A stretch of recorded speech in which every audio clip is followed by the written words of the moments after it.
part of the knowledge delivery, why sanitation was important. They just went and fixed stuff. You didn't have to give them detailed instructions. They just, once they knew, they did upgrades, they found the poorest people in the villages and got them fixed, so they were okay, they just did it. So they went back, they raised close to $1 million from their former funders who'd stopped funding them. We raised a couple $100,000 from our network to add to that, but most of the money came from them. What that showed is you could do, we added a $4 cook stove that another social enterprise invented, and if you've looked at the cook stove market, the cook stove market promises environmental benefits. It can't deliver them because only 10% of the people can afford the cook stoves. So if only 10% of the people have a cook stove, you don't get the environmental benefits. So the $4 cook stove, everybody in the village got a cook stove. You could do all four of those things for the cost of doing just water and sanitation. So the co-scaling has a huge sustainability impact in its own right. In developing the triage centers, you're taking advantage of co-scaling. You're scaling on top of the single teacher schools you've already done. But co-scaling can be done across multiple organizations, and when you do it, our experience is you get a huge sustainability benefit. So that new level of scale that comes from getting that sustainability benefit creates an opportunity to go to the world with a new product. So I spend a reasonable amount of my time talking with the people sitting on top of those pools of money. And every one of those conversations is very similar. It goes something like this. All of the people we work for want market rate returns. And if you're not talking about market rate returns, you don't need to talk to us. We're not relevant people in the conversation unless what you're talking about is market rate returns. And then they explain to me how the market rate return system works. You can all explain this to me. I don't need to explain it to you. There's a set of financial advisors. The financial advisors get paid to recommend products. The products that they recommend, therefore, are very risk-free and attempt to deliver market rate returns, and they don't consider anything else. And they, and everybody who's creating a fund or a fund of funds or anything else has that attitude, and that's what they do. And when you talk to those people and say, there's no way, they'll tell you, that will never change. Never change in our lifetime. Thank you so much for it. Really appreciate your coming.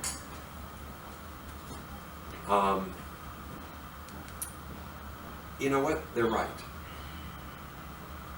No, none of us are smart enough to figure out how to change that. I've basically come to that conclusion. I started out thinking, no, there has to be a way to change it. There has to be a way to talk to those financial advisors. There has to be a way to change the ERISA requirements. And actually, the ERISA requirements just changed. And we're all sitting at a table, and I'm the only one at the table, I'm pretty sure, who knows what that statement means. Does anybody else know what the ERISA requirements changing means? There's no reason you should, first of all. In each country, there's an organization that issues the guidelines to the financial advisors. And those guidelines determine what's appropriate for the financial advisors to do. And in the United States, those guidelines for all of our lifetimes said, you cannot, under any circumstances, ever consider anything other than return in deploying your client's money. And most people thought that would never change, at least not in our mutual lifetimes. And last October and November, the ERISA requirements were changed. Quietly, back room, kind of no big announcement, no big fanfare, but they dropped you can never consider impact. You can now consider impact in making an investment in a pension fund in the US.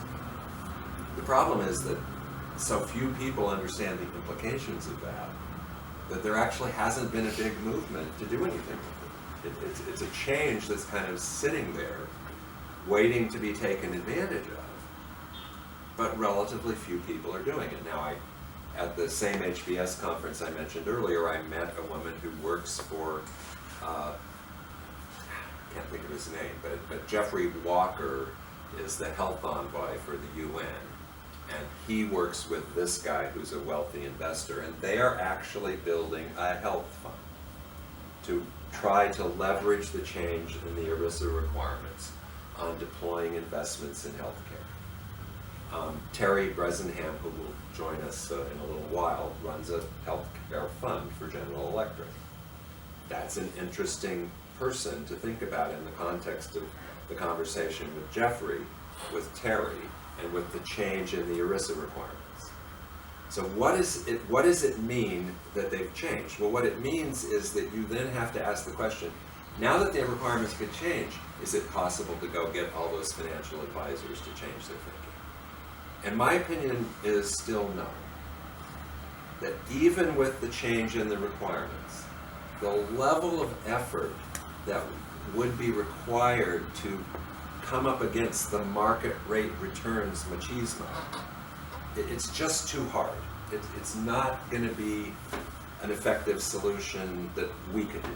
It's not worth our time. We know too much about how to scale things. We have too much experience in that area. We should stay focused on what we're really good at. And we should build, hi, join us please.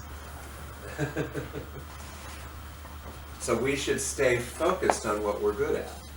Now, that then raises the question, is there anything else that could be done?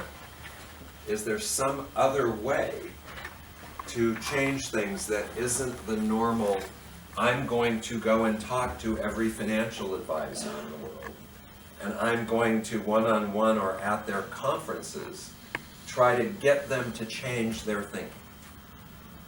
So we've after 5 years and thousands of conversations with smart people like you, we've come up with an idea for how you could do that. And I explained this to Malik the first time we met.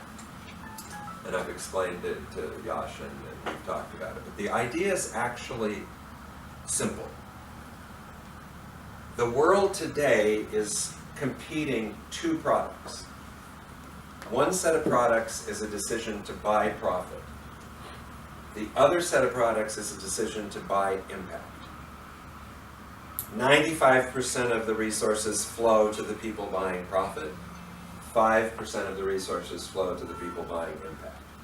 Those financial advisors are sitting right in the middle of that for-profit buying system. And you can argue with them till hell freezes over and not get them to change their thinking about buying some impact. So what could you do to change that? And our solution is actually quite simple. You need a new product. You need a third product that when some of those people see that new product, they say, wow, I didn't know that product was available. I didn't know it was possible to buy that product. It looks to me, if I bought that product with some of my money, I'm not going to do all of my money, but with some of my money, the nature of that product is that I also get impact. And I maybe get more impact than I get if I buy impact. Well, that's really interesting. If I can buy that product and I get more impact than I get if I buy impact, well, now I'm thinking more seriously, I could do that. That's something that would make sense. And then I see, well, gee, some of the organizations that are going to get those resources buying the impact, when they get scaled, are going to be profitable. So what you're telling me is I buy this new product, I immediately get more impact than I would have gotten buying impact. And a subset of the enterprises that get those resources become profitable and investable and sustainable. And now that subset I can siphon off part of my for-profit investment money into.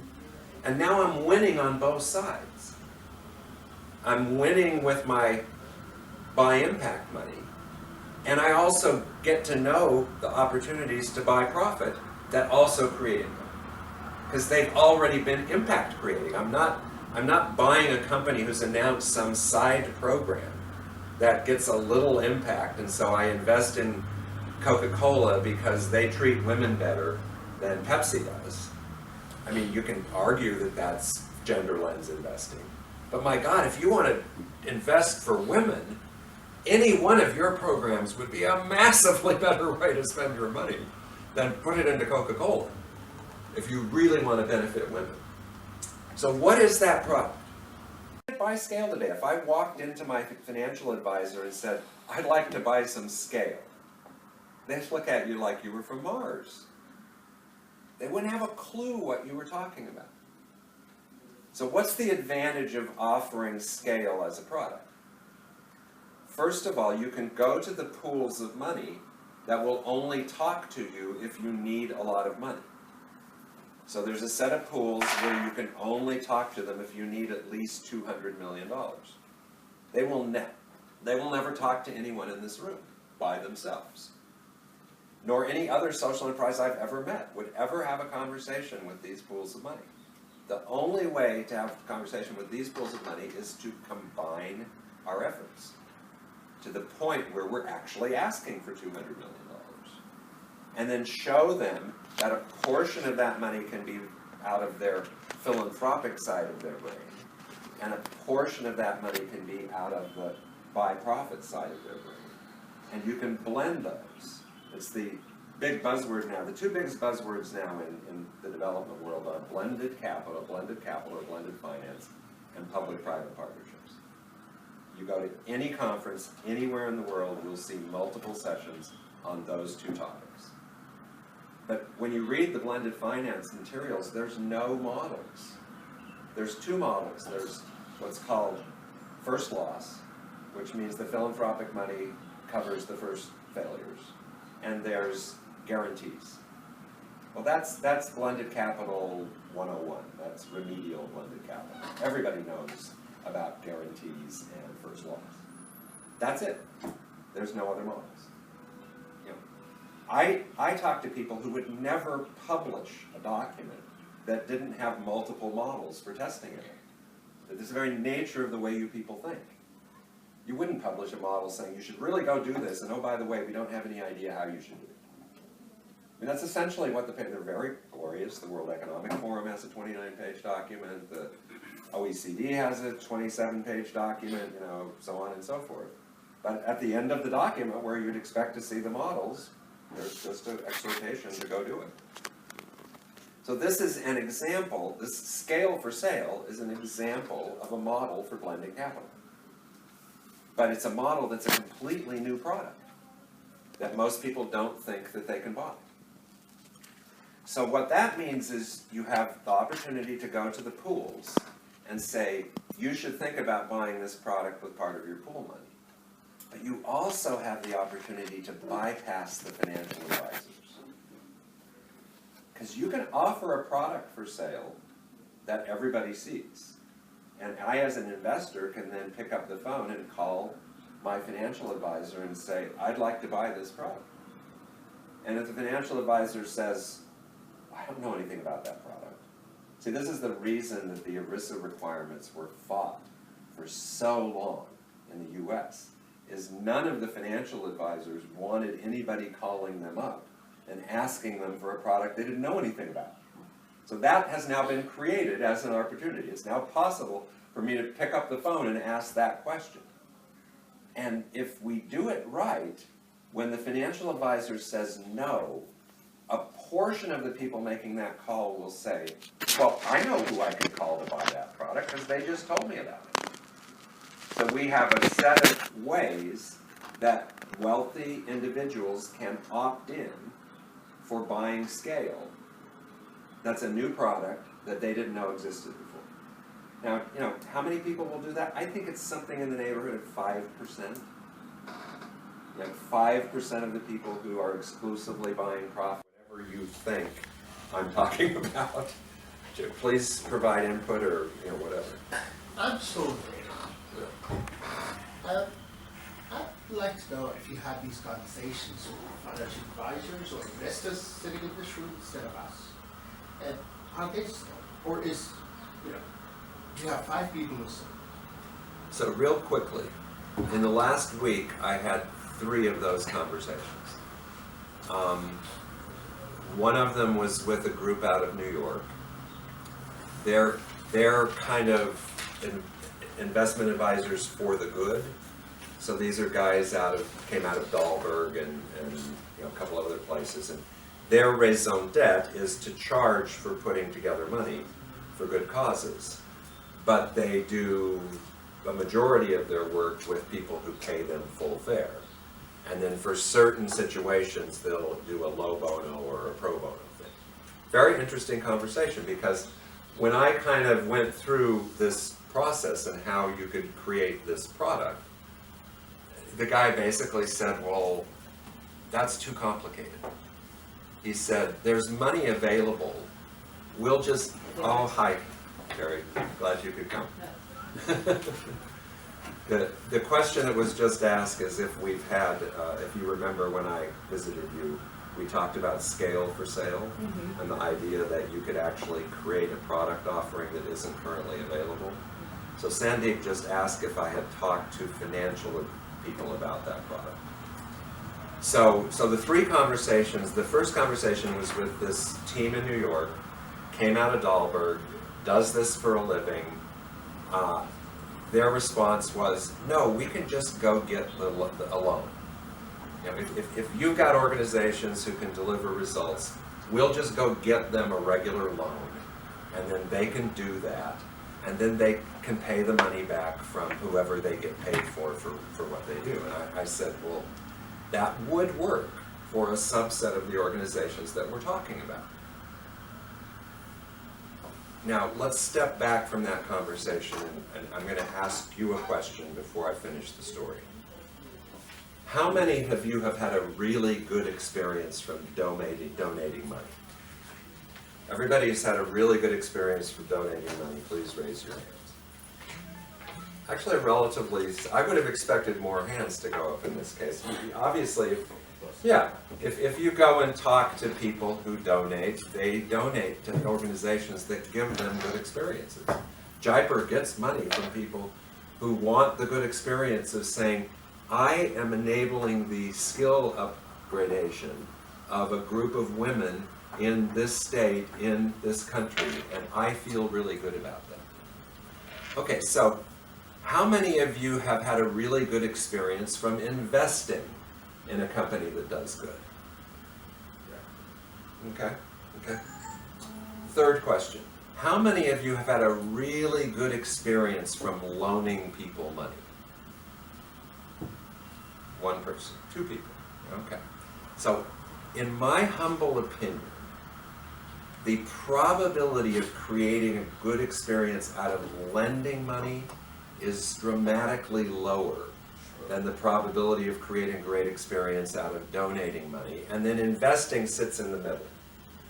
So everybody, if you could somehow see into the heads and hearts of people who do all 3 of those things, they'd have many more good experiences around donating, they'd have a couple of good experiences around investing, they'd have relatively few experiences around loaning money, and they'd have some really bad experiences around loaning money, which they don't tend to have in the other areas. So the problem with the financial advisor's response in my conversation was that he didn't get that there's a different set of engagement and experience that would happen if we could actually create what looks like a loan, but has a massively positive experience when you do it. So scale for sale, the way we're proposing doing it, does that. It enables someone to do all of the things they'd normally do if they were lending money, but have a massively positive experience around doing that, because they're lending the money to enable scale. They're lending the money to take ECHL from 53,000 villages to 100,000 villages. They're enabling us to wipe out tuberculosis across the country of India. they're enabling us to take the artisan population in Jaipur rugs from 40,000 to 60,000 in half the time it would have taken otherwise. The experience that can get created around that opportunity of loaning money, I would suggest, is completely different than what would happen if my Dahlberg friends just went and got loans from the people who normally just loan money. And if within that pool of people who lent the money and had those experiences, there were 1,000 individuals who also do philanthropy, and each one of them had that experience around the loaning experience where they got their money back, but then they sat at their table on mid-December thinking about my tax year and what I should do with my next round of money.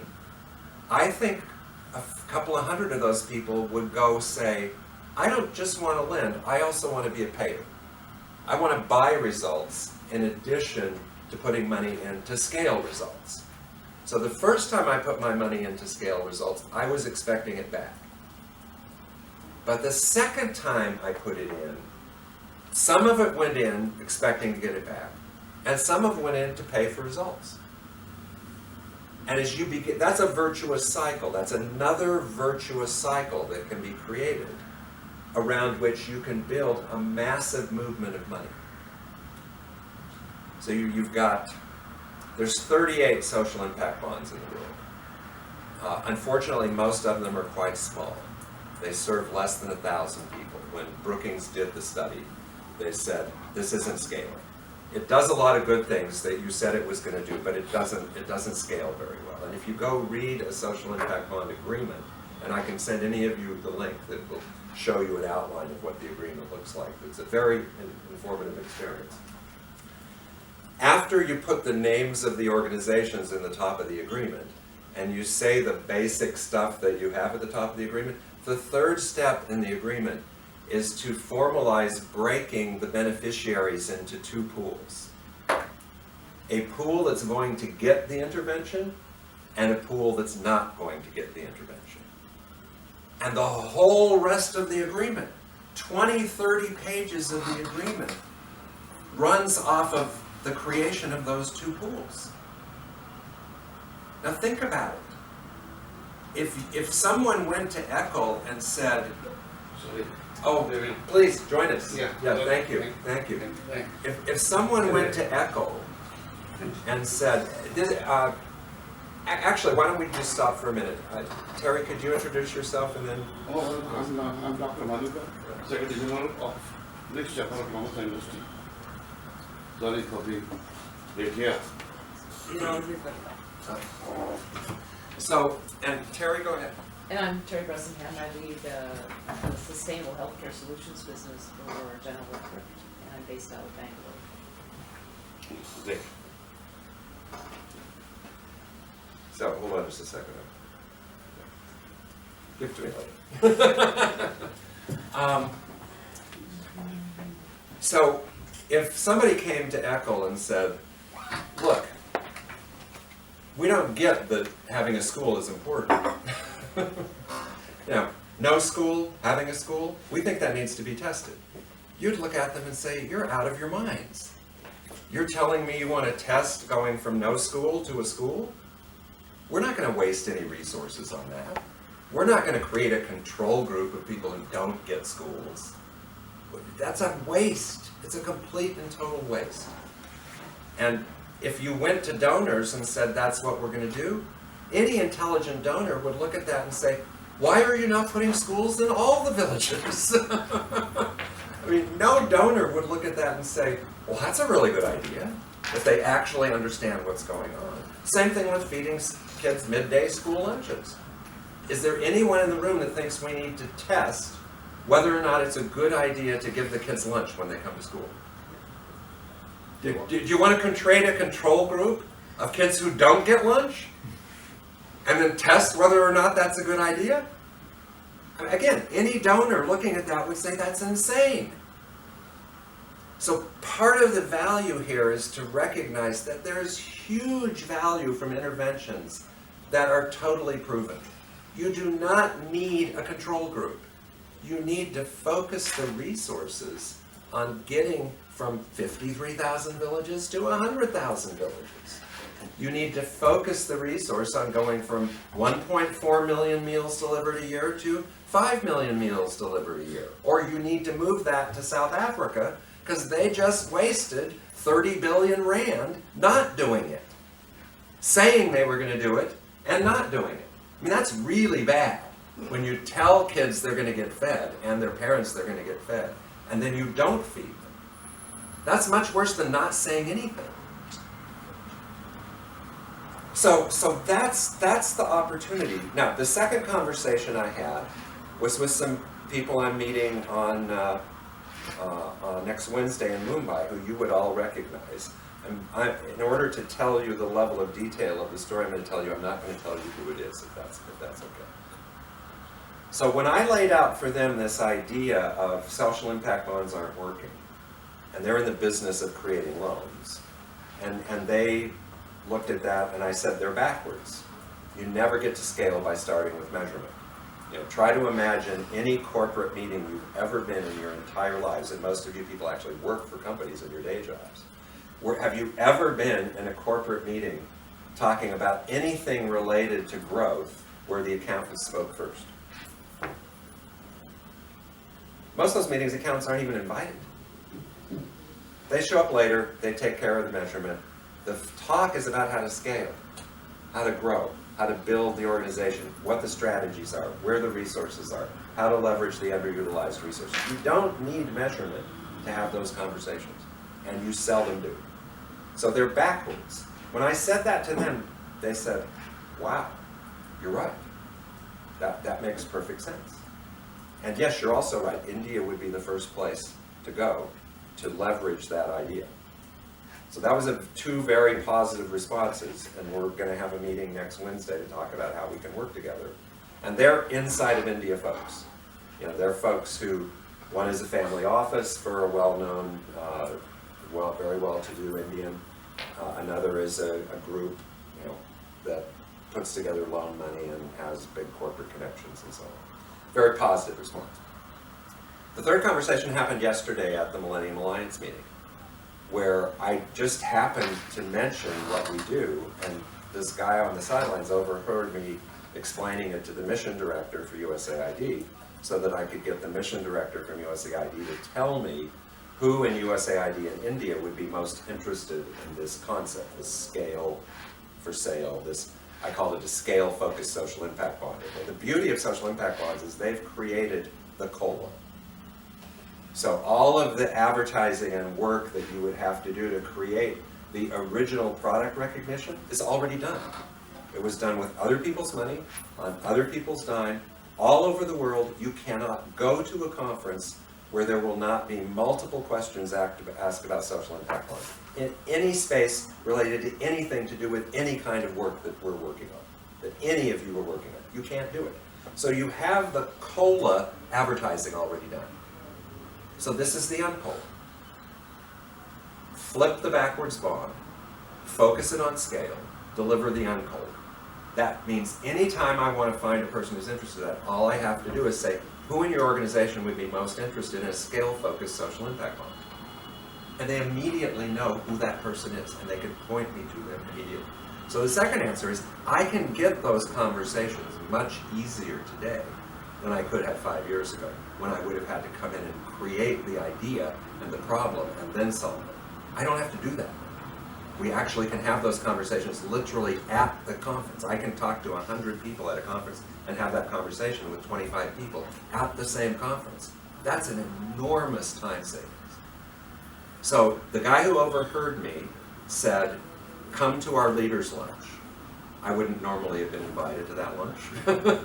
I sat in that lunch. Most of the people in that lunch were talking amongst themselves with various dignitaries. I was on the other side of the table with this guy who's a private equity guy. And the private equity guy said, okay, I'm trying to put together a fund to support the winners of the, so I'll pass this around. So these are the winners of round 3. So go ahead and take a scan. So they just gave awards to 32 organizations, and they've got 62 in total that they've given awards to. So he wants to put together a fund to do this. And again, keep in mind, he's in the not enough quadrant. He's thinking that somehow we need to discover these new ideas that don't exist, and we need to then build them up from virtually nothing into something that's worth considering. And then maybe, because remember, they didn't mention a single named company as scaling even 3 years in. So that's his world, that's where he's coming from. He says, we have unlimited deal flow. And I said, well, I don't know that you have unlimited deal flow, but let me kind of suggest an add-on to your idea. Because in my experience, funds don't scale. So if you try to impose the global north view of the world on the global south, and you try to create a fund, and everybody's focused on, I only want market rate returns, and you bring that fund into a country like India, that's not going to scale very well. And we have 15 years of data on that. That's really pretty good data that we could actually go look at. But generally speaking, that kind of north to south intervention doesn't work very well. And I said to him, I saw 5 or 6 of those winners where I would say to you, they should get to scale by working with the organizations that are already scaled. And I said, you don't have the organizations that are already scaled in the room, because they're never going to apply for this award. There's not enough money attached to it.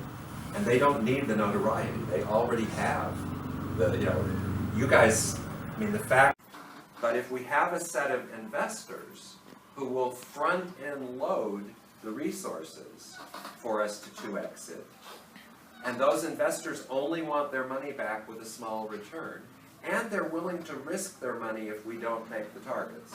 So if we only make 80% of the targets, they'll just take 80% of their money back. If we can set that up and then replicate it again and again and again, then you can cut the length of time to get where you wanted to go in half. Now, that won't always be the case. And when I had Rima Nanavati on my panel at the Shared Value Initiative last November in Delhi, Rima said, don't get ahead of yourself. Don't think that because the people in the villages that you're working with aren't moving as fast as you think they should, that they're not moving. And don't misread the fact that they need the comfort to gain the trust to do the work the way they want to do it, because they're going to modify anything you're going to bring to the table. And I listened very carefully to her as she said that, and it was a really good learning experience for me. You guys all already know that. But the idea that we all understand that when we create the scale targets means that we have a very high probability of achieving those targets. But we're still achieving them twice as fast as we would have achieved them if you're spending half your time raising the money. If the money's actually predictably there, because we offered a new product to the world that enabled the world to buy scale for the first time, and 2% of the people with money decided to buy scale, and that meant we could, well, initially it wouldn't be 2%, let's say $200 million worth of people decided to buy scale, and that 200 million was deployed across 12 organizations in India and a half dozen organizations in Africa, and those guys co-scaled with each other. So they went from the states they're in to the new states, but some of them were already in the new states, so they could help the folks. They were new states for Jaipur, or they were new states for Save a Mother, but they weren't new states for ECHO, or they weren't new states for Operation Asha. So, and we can share resources. We can have a state entry person who works for all 4 of you, who basically goes into that state and probably is already in that state. They already know the governmental players. They know kind of why people haven't come to that state. And the fact that people haven't come to that state has created an interesting situation in that you as an Indian can point to that state and say, we're underinvested in that state. And here's a set of reasons why we're underinvested in that state. Now, can we put together a cogent conversation to the leaders of that state, which says there are certain things that need to change in order for you to adopt these solutions into your state? You need to help us. We actually don't need a lot of money from you. We may not need any money from you. We just need you to de-risk us coming to work with you. You know, get rid of whatever approvals we wouldn't get, help us get the insurance we need if it's a healthcare clinical solution where you actually need some kind of coverage to operate that, and I'm talking out of my head because you know that much better, what's needed much better than I know. But the idea is get them to de-risk co-scaling in their state, and then have 5 enterprises enter together. So imagine the attention that now comes to that process, because you've got 5 very well-known, very respected inside of India organizations who enter a new state that none of them have been in the past. And now you say, who's the diaspora from that state?